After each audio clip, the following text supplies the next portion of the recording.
Ето, сетих се, използвам момента да покажа и копията на Zalt Z, как се движат.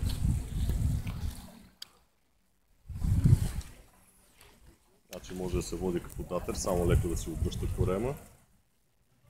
Надявам се движа добре на клипа. Ето още веднъж, същата проводка.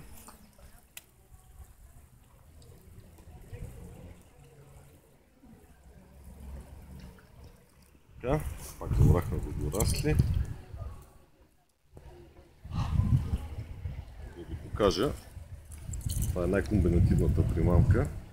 Тя може да се води и като глайдер.